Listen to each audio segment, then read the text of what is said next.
ministro do Supremo Tribunal Federal, Flávio Dino, suspendeu nesse domingo um trecho de um projeto de lei aprovado pelo Congresso na última semana que liberaria o pagamento de emendas parlamentares de 2019 a 2023 que foram canceladas. Esse jabuti, como é chamado quando uma matéria ela é inserida em um projeto de assunto diferente, faz parte ali de uma proposta para reduzir em 10% os benefícios fiscais no país. Essa inserção, inclusive, faz parte de um acordo entre congressistas e o governo federal. A previsão é que o corte dos incentivos fiscais libere mais de 20 bilhões de reais no orçamento no próximo ano. Eu já vou chamar o Renato aqui para nossa conversa, porque toda essa discussão que a gente faz sobre esse assunto de emendas parlamentares, a gente volta no que a gente discute na problemática desses recursos, né, que são essas emendas parlamentares. Deputados e senadores têm mais emendas que muitas vezes a maioria de vários ministérios, de alguns ministérios. Aqui no Brasil a gente vive um sistema em que os parlamentares controlam basicamente o orçamento, mas sem uma gestão do orçamento, sem a responsabilidade, né? E olha que a gente nem vive num sistema parlamentarista.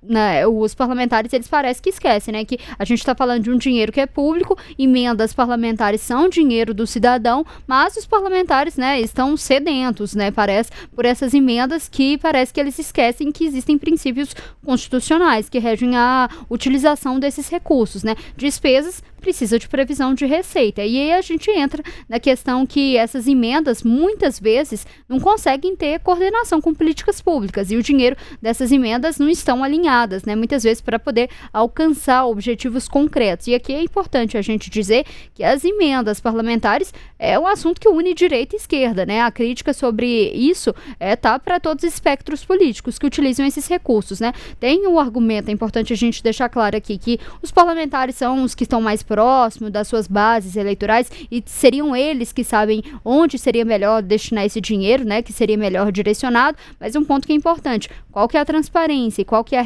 a rastreabilidade disso? Renato, a gente sabe, né, que para aprovar esse jabuti, o Congresso fez corte ali de programas, como o Pé de Meia, o Vale Gás, na questão da Previdência, né, emendas cortaram ali algumas políticas que têm impacto na vida das pessoas, né, foi um projeto que ainda não foi sancionado pelo presidente Lula, mas o ministro Flávio Dino já barrou mais um capítulo, né, dessa guerra entre STF e Senado. E nesse caso a gente não pode nem falar que foi essa decisão do Flávio Dino foi uma interferência política ali no parlamento, porque simplesmente passou por cima de uma determinação que já havia sido estabelecida, né? Isso mesmo, Letícia. Na prática, a manobra que o Congresso fez, né, ela ressuscita o orçamento secreto, algo que já havia sido extinto em 2022 por uma decisão do Supremo Tribunal Federal que considerou esse mecanismo inconstitucional.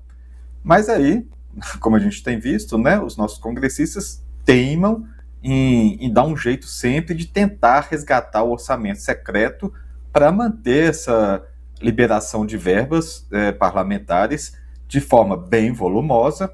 É um volume muito grande, que nenhum outro país, o percentual que o Congresso controla de orçamento hoje é um orçamento que não existe em nenhum outro país, um Congresso controlando um orçamento desse tamanho. E então eles querem não só manter esse controle, como eles querem aumentar, e pior, eles querem aumentar sem a devida transparência.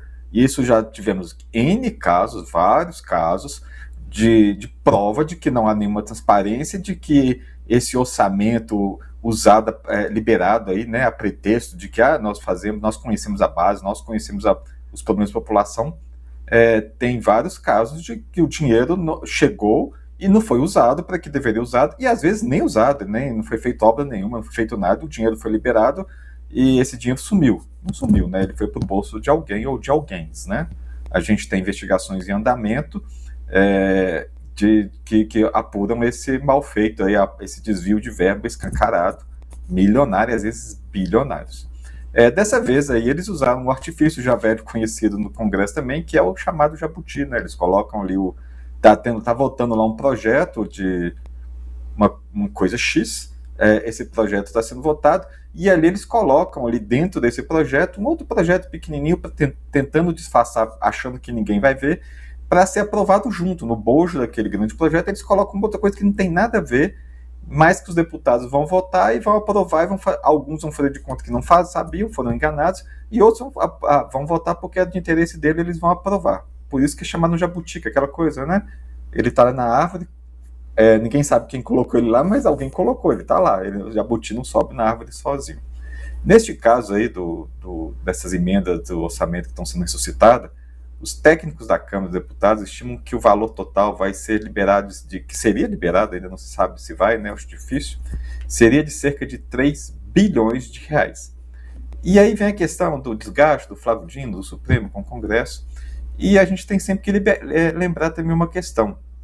Na maioria dos casos, o ministro do Supremo, ele não acorda e fala assim, hoje eu vou tomar uma decisão sobre isso, eu não gostei do orçamento e eu vou lá tomar por conta própria. Não, ele precisa ser provocado, alguém precisa entrar com uma ação para ele se manifestar. E nesse caso aí, o Flávio Dino tomou a decisão em uma ação apresentada por deputados federais do PSOL e do partido Rede Sustentabilidade, que eram contra essa medida aprovada.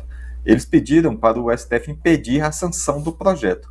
Ou seja, a decisão do Flávio Dino ela tem um caráter preventivo, porque o texto ainda não foi sancionado pelo presidente Lula. A liminar vai ser submetida ainda ao referendo do plenário do Supremo. Ou seja, a maioria dos 11 ministros precisa votar com o Flávio Dino e manter a liminar, ou não, eles podem derrubar também. A Câmara, inclusive, ainda não se pronunciou, ela pode entrar com uma ação contra também, tentar manter aquele. Mas o que se espera é que ela espere uma manifestação do plenário, uma decisão final do plenário, para ver o que eles vão fazer, se eles vão recorrer ou não. O Flávio Dino, quando tomou a decisão, ele lembrou que em ações anteriores sobre o orçamento secreto, o Supremo não permitiu a possibilidade de ressuscitação dos restos a pagar, ou seja, de despesas que estavam lá atrás que não foram pagas, que é o caso. Ou seja, o Supremo já decidiu sobre isso. O Senado tentou enganar o Supremo ali, dar um balão. Novamente, eles tentaram fazer. Então, nesse capítulo dessa briga aí, parece que o Senado e o Congresso não têm muita razão. Vamos lembrar que lá em 2022 o Supremo já tinha considerado o mecanismo aí inconstitucional justamente pela falta de transparência e de critérios objetivos mostrando como que o dinheiro ia ser gasto, de onde que veio, para onde que vai, e se a obra ali realmente é necessária ou não. A Câmara pode recorrer e a tendência aí é esperar a decisão final do plenário do Supremo, que pode ser tomada agora em fevereiro. É um novo capítulo de tensão, mas, no fim das contas, Letícia, eu acho que o Senado e o Congresso não tem muita razão nessa história, não. Acho que, na verdade, nenhuma. A gente vai continuar acompanhando a repercussão disso, né? Porque a gente já começou, né? A gente está na semana de recesso parlamentar, mas é um assunto aí que a gente vai acompanhar. Vai ter a sanção ou não do presidente Lula? Gostei muito do que o Renato falou, porque é isso, né? Tentaram ali dar uma pernada, ver se passava ou não. Se passasse, estava bom. Se não passasse, estava bom.